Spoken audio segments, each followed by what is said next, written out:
కృష్ణా డెల్టాకి సాగునీరు విడుదల చేయాలి అనే ఒక ధర్మబద్ధమైన డిమాండ్తో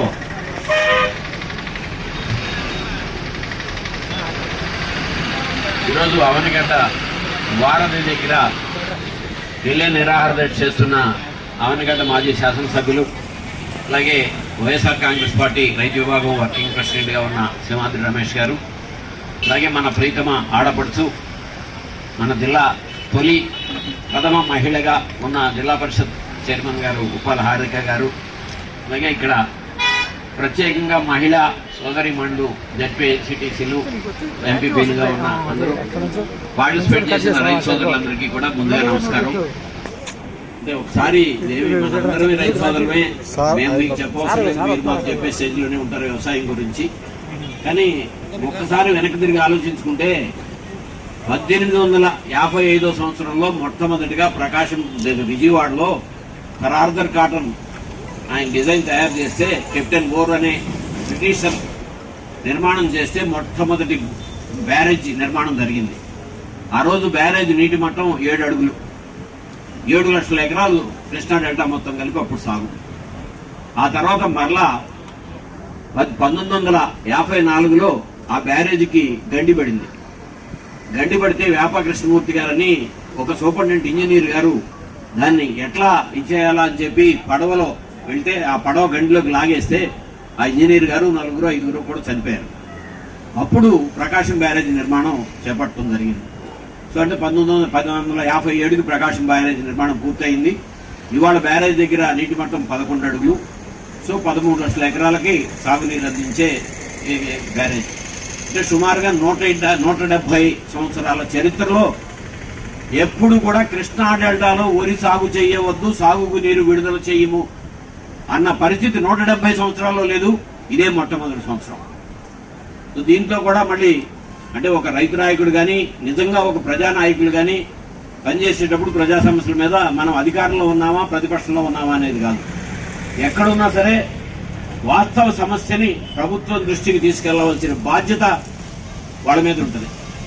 2003లో మొట్టమొదటిసారిగా నీటికి సమస్య వచ్చింది. అప్పుడు మేము నాగేంద్రనాథ్ గారు, సీతాదేవి గారు మాకు శాసనసభ్యురాలు, నేను ఇంట్లో సభ్యుడిని, వాళ్ళిద్దరికి మేము అధికార పక్షంలో ఉన్నాం.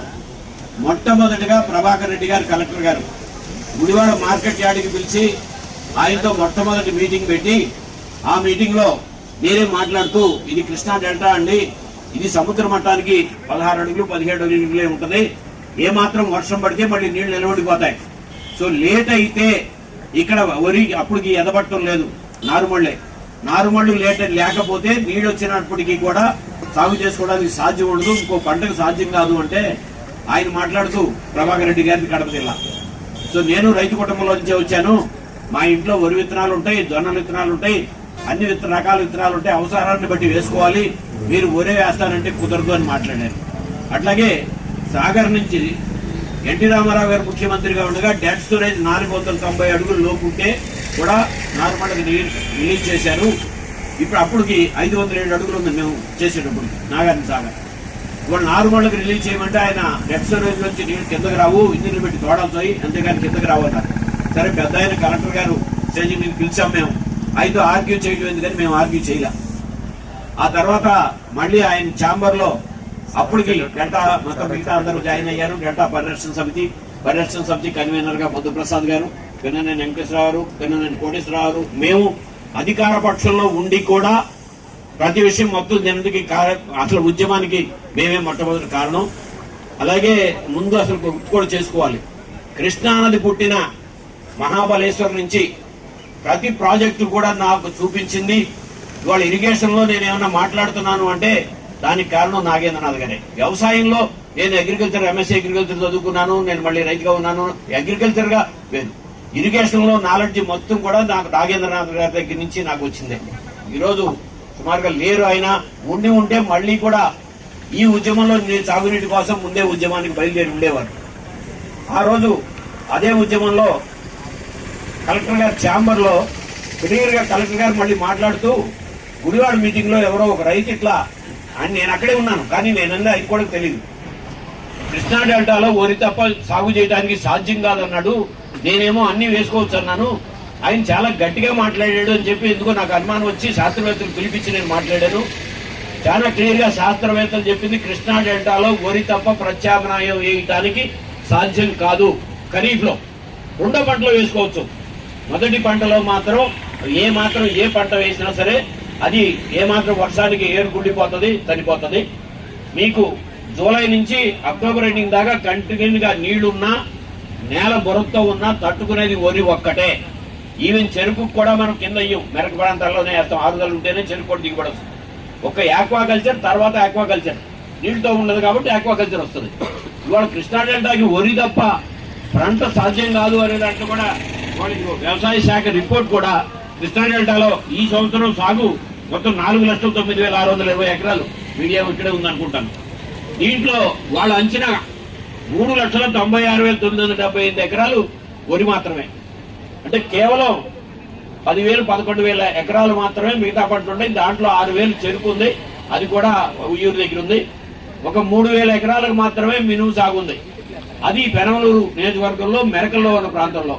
క్లియర్ కట్ గా వ్యవసాయ శాఖ రిపోర్ట్ కూడా చెప్తా ఉంటే, ప్లస్ మళ్ళీ మొన్న 9వ తారీఖు నాటికి కృష్ణా జిల్లాలో జరిగిన సాగు తీసుకుంటే 1,62,000 ఎకరాల్లో సాగు జరిగింది, 1,59,000 ఎకరాల్లో వరి మాత్రమే సాగు జరిగింది. ఇప్పుడు నేను వచ్చేటప్పుడు దారిలో కూడా చూసుకుంటూ వచ్చాను. మొట్టమొదట్లో జూలైలో మొదటి 2 వారాల్లో వర్షం లేదు. అప్పుడు ఎదబట్టిన పొలం దెబ్బతింది, నారుమల్లి కూడా దెబ్బతిన్నాయి. ఆ తర్వాత జూలై 28వ తారీఖు నుంచి తీసుకుంటే మొత్తం వాళ్ళు అసలు ఎల్నిలో ప్రభావం లేదు. మాట్లాడితే బాధ్యత కలిగిన వ్యక్తులు ఎల్నిలో అని మాట్లాడుతున్నారు. అప్పుడుంది. ఇవాళ ఉత్తర రాష్ట్రాల్లో మొత్తం కూడా వర్షాలు పడి వరదలు వచ్చి ఇది అవుతున్నాయి.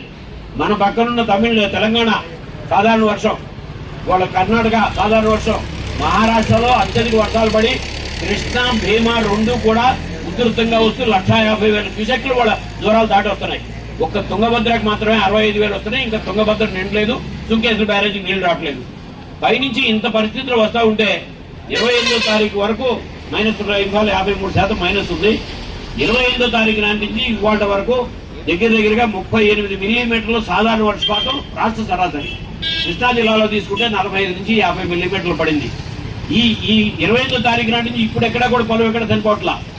కానీ దారి పొడుగుతా కూడా ఎప్పుడైతే నీళ్లు సగం లేకుండా వదులుతున్నారో ఆయిల్ ఇంజిన్లు పెట్టి తోడుకుంటున్నారు. అంటే మొట్టమొదట్లో ఎకరానికి 10 లీటర్లన్న పెట్టిందే మొట్టమొదటి సాగు తడిపాగదు. అంటే 1,000 రూపాయల పైన 105 రూపాయలు 106 రూపాయలు డీజిల్ ఆయిల్ ఉంది.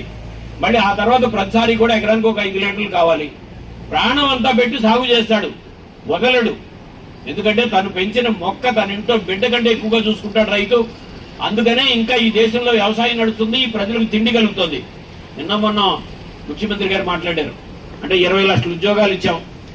మళ్ళీ ఉద్యోగాలంటే ప్రభుత్వ ఉద్యోగాలే కాదు, ప్రైవేట్ ఉద్యోగాలు కూడా.